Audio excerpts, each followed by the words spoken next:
Sir, ಇವತ್ತು ಪರಮೇಶ್ವರ್ ಅವ್ರನ್ನ ಭೇಟಿಯಾಗಿದ್ರಿ.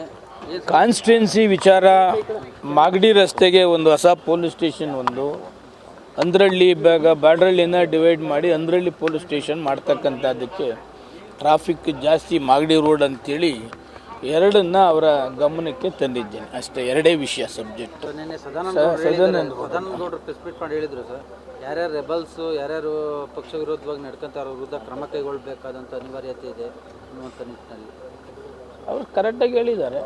ಯಾರು ಪಕ್ಷ ವಿರೋಧ ಮಾಡ್ತಾರೆ ಅವ್ರು ಮಾಡಲಿ, ನಮ್ದೇನು ತಪ್ಪು, ನಮ್ದೇನಿದೆ. ನಾವೇನು ಪಕ್ಷ ವಿರೋಧಿ ಮಾಡ್ತಾ ಇದ್ದೀವಿ? ಪಕ್ಷ ವಿರುದ್ಧ ಚಟುವಟಿಕೆ ಮಾಡ್ತಾ ಇದ್ದೀವಿ.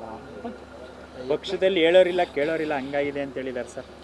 ವಿಜೇಂದ್ರ ಅಧ್ಯಕ್ಷ ಇದ್ದಾರೆ, ಅಶೋಕರ್ ಅವರು ವಿರೋಧ ಪಕ್ಷದ ನಾಯಕರಿದ್ದಾರೆ, ಒಳ್ಳೆ ಕಮಿಟಿ ಮಾಡಿದ್ದಾರೆ, ಇದ್ದಾರಲ್ಲ, ಯಾಕಿಲ್ಲ ಅಂತಿಲ್ಲ, ಇಲ್ಲ ಅಂತ ಯಾಕೆ ಹೇಳ್ತೀರಿ? ಅಧ್ಯಕ್ಷರಾದ್ಮೇಲೂ ಕೂಡ ಯತ್ನಾಳ್ ಅವರು ಬೈಕ್ ಬ್ರೇಕ್ ಹಾಕಕ್ಕಾಗ್ಲಿಲ್ಲ, ಪದೇ ಪದೇ ಮತ್ತೆ ಮಾಡ್ತಾರೆ. ಇದು ರಾಷ್ಟ್ರೀಯ ಪಕ್ಷ, ಡೇ ಬೈ ಡೇ ಮಾಡ್ತಾರೆ, ಇಂಪ್ರೂವ್ಮೆಂಟ್ ಮಾಡ್ತಾರೆ. ಶಿಸ್ತುಬದ್ಧವಾದಂಥ ಪಕ್ಷ ಅಂತ ಹೇಳ್ತಾರೆ. ಹೌದು, ಶಿಸ್ತುಬದ್ಧನೆ, ಈಗಲೂ ಶಿಸ್ತುಬದ್ಧನೆ. ಯತ್ನಾಳ್ ಅವರು ಮಾಡ್ತಾರೆ. ಪಕ್ಷದಲ್ಲಿ ಆರಾಮಿದ್ದೀರಾ ಸರ್? ಯಾರ ತಾವು ಪಕ್ಷದಲ್ಲಿ ಆರಾಮಿದ್ದೀರಾ? ಯಾಕೆ ನಿಮ್ಗೆ ಹೆಂಗನಿಸ್ತದೆ? ಆರಾಮಾಗಿ ಪಕ್ಷದಲ್ಲಿ 40,000 ಕೋಟಿ ಹಗರಣ ಆಗಿದೆ ಕೋವಿಡ್ ಸಂದರ್ಭದಲ್ಲಿ ಅಂತ ಯತ್ನಾಳ್ ಅವರು ಆರೋಪ ಮಾಡಿದ್ರು. ನೋಡಿಲ್ಲಪ್ಪ, ನಾನು ಇರಲಿಲ್ಲ. ಯಾಕೆಂದ್ರೆ ನೀವು ಕೂಡ ಅವತ್ತಿನ ಸರ್ಕಾರದ ನಾನು ಇರಲಿಲ್ಲ ಊರಲ್ಲಿ. ಹೇಳಿ ಸರ್. ಏನೆಲ್ಲ ಇಲಾಖೆಯಲ್ಲಿ ಆಗಬೇಕಂತ ಕೆಲವೇ ಪೋಸ್ಟಲ್ ಕೆಲಸಗಳ ಬಗ್ಗೆ ಹೋಮ್ ಮಿನಿಸ್ಟರ್ನ ಭೇಟಿ ಮಾಡಿದ್ದೀವಿ, ಚರ್ಚೆ ಮಾಡಿದ್ದೀವಿ.